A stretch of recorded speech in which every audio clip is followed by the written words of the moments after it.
بسم اللہ الرحمن الرحیم۔ السلام علیکم۔ نمبر 1، تعریف اور تنقید کام کا حصہ ہے۔ ان دونوں چیزوں کو باوقار طریقے سے ہینڈل کرنا آنا چاہیے، قبول کرنا چاہیے۔ اگر کوئی تنقید کر رہا ہے تو سوچنا چاہیے، اپنی چیزوں پر نظر ثانی کرنا چاہیے۔ اگر کوئی خامی یا کمی ہے تو اسے پورا کرنا چاہیے۔ نمبر 2، زندگی بہت چھوٹی سی ہے۔ کوشش کریں کہ کسی کا مان، اعتبار اور یقین نہ ٹوٹنے پائے۔ وقت تو گزر ہی جاتا ہے، لیکن دی ہوئی تلخیوں کے نقش ہمیشہ باقی رہ جاتے ہیں۔ نمبر 3، مدد کرنا سیکھیے، فائدے کے بغیر۔ ملنا جلنا سیکھیے، مطلب کے بغیر۔ عاجزی سے چلنا سیکھیے، غرور کے بغیر۔ زندگی جینا سیکھیے، دکھاوے کے بغیر۔ اللہ تعالیٰ آپ کو اور ہم سب کو نیکی کی ہدایت دے اور آپ کے تمام اہل و عیال کو اپنے حفظ و امان میں رکھے، آمین۔ آج انشاءاللہ سورۃ طٰہٰ کی آیت نمبر 108 سے سٹارٹ کریں گے۔ اس کا ترجمہ اور تفسیر تفہیم القرآن سے بیان کروں گی، جو اہل سنت جماعت کے لیے ہے۔ اعوذ باللہ من الشیطان الرجیم، بسم اللہ الرحمن الرحیم۔ اس روز سب لوگ منادی کی پکار پر سیدھے چلے آئیں گے، کوئی ذرا اکڑ نہ دکھا سکے گا اور آوازیں رحمان کے آگے دب جائیں گی۔ ایک سرسراہٹ کے سوا تم کچھ نہ سنو گے۔ اس کی تفسیر ہے، اصل میں لفظ ہمس استعمال ہوا ہے، جو قدموں کی آہٹ، چپکے چپکے بولنے کی آواز، اونٹ کے چلنے کی آواز اور ایسی ہی ہلکی آوازوں کے لیے بولا جاتا ہے۔ مراد یہ ہے کہ وہاں کوئی آواز بجز چلنے والوں کے قدموں کی آہٹ اور چپکے چپکے بات کرنے والوں کی خسر پسر نہیں سنی جائے گی۔ ایک پرہیبت سما بندھا ہوا ہوگا۔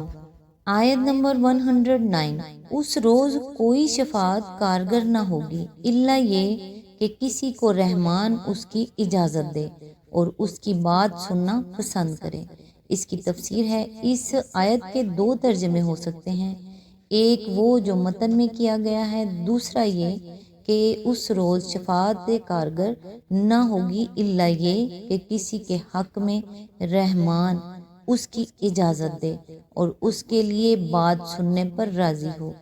الفاظ ایسے جامع ہیں جو دونوں مفہوموں پر حاوی ہیں، اور حقیقت بھی یہی ہے کہ قیامت کے روز کسی کو دم مارنے تک کی جرت نہ ہوگی، کجا کہ کوئی سفارش کے لیے بطور خود زبان کھول سکے۔ سفارش وہی کر سکے گا جسے اللہ تعالیٰ بولنے کی اجازت دے، اور اسی کے حق میں کر سکے گا جس کے لیے بارگاہ الہی سے سفارش کرنے کی اجازت مل جائے۔ یہ دونوں باتیں قرآن میں متعدد مقامات پر کھول کھول کر بتا دی گئی ہیں۔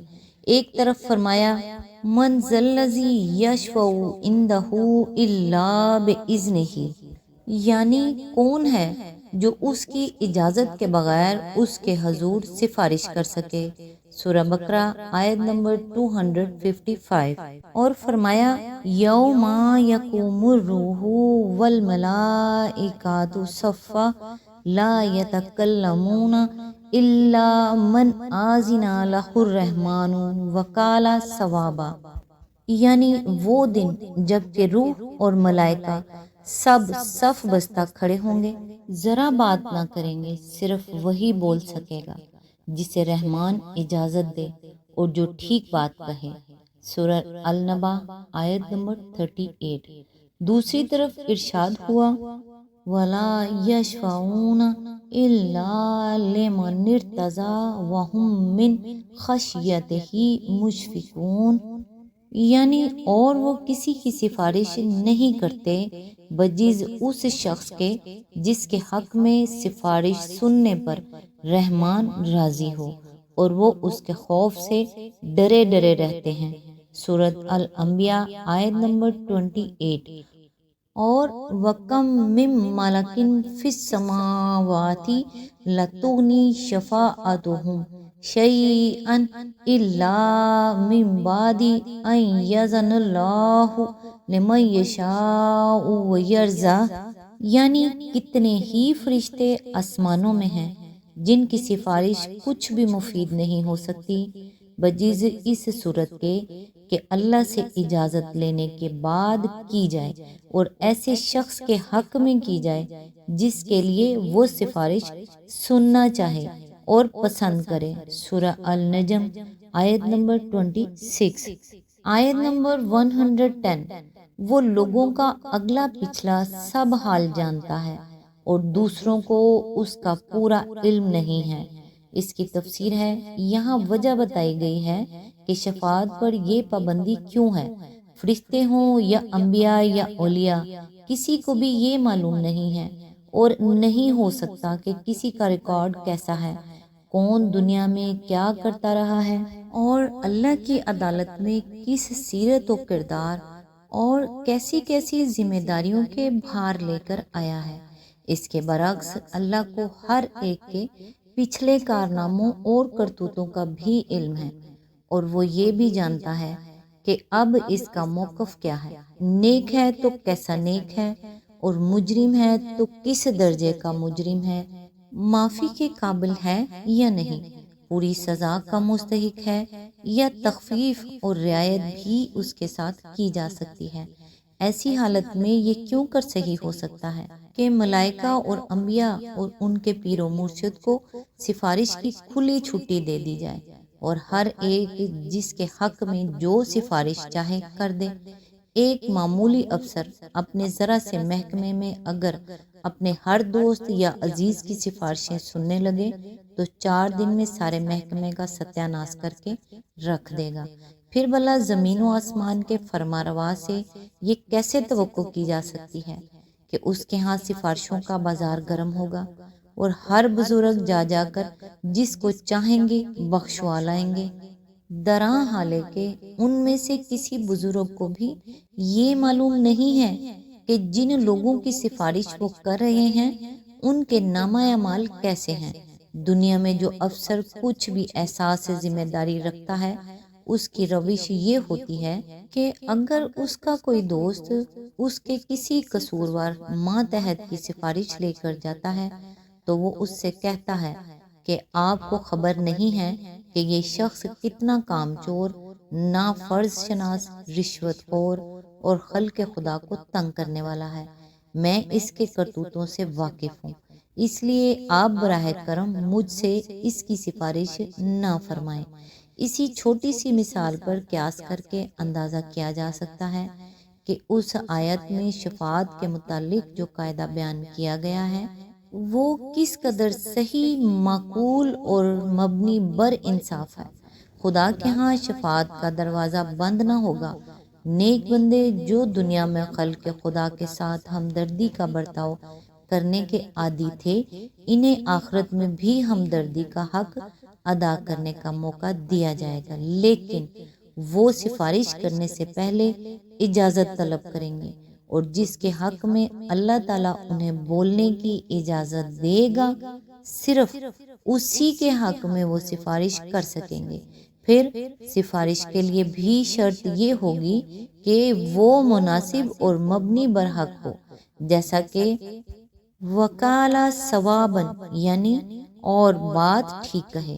ارشاد ربانی صاف بتا رہا ہے، بونگی سفارشیں کرنے کی وہاں اجازت نہ ہوگی کہ ایک شخص دنیا میں سینکڑوں ہزاروں بندگان خدا کے حقوق مارایا ہو اور کوئی بزرگ اٹھ کر سفارش کر دیں کہ حضور اسے انعام سے سرفراز فرمائیں، یہ میرا خاص آدمی ہے۔ آیت نمبر 111۔ لوگوں کے سر اس حی و قیوم کے آگے جھک جائیں گے، نامراد ہوگا جو اس وقت کسی ظلم کا بار گناہ اٹھائے ہوئے ہو۔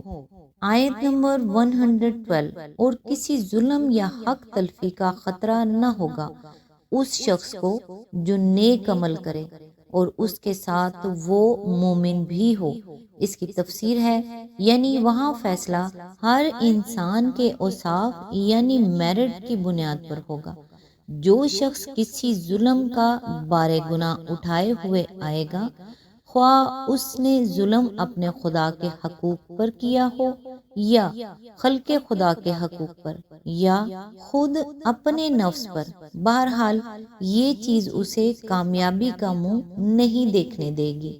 دوسری طرف جو لوگ ایمان اور عمل صالحہ، محض عمل صالحہ نہیں بلکہ ایمان کے ساتھ عمل صالحہ، اور محض ایمان ہی نہیں بلکہ عمل صالحہ کے ساتھ ایمان لیے ہوئے آئیں گے، ان کے لیے وہاں نہ تو اس امر کا کوئی اندیشہ ہے کہ ان پر ظلم ہوگا، یعنی خواہ خواہ بے قصور ان کو سزا دی جائے گی، اور نہ ہی اسی امر کا کوئی خطرہ ہے کہ ان کے کیے کرائے پر پانی پھیر دیا جائے گا اور ان کے جائز حقوق مار کھائے جائیں گے۔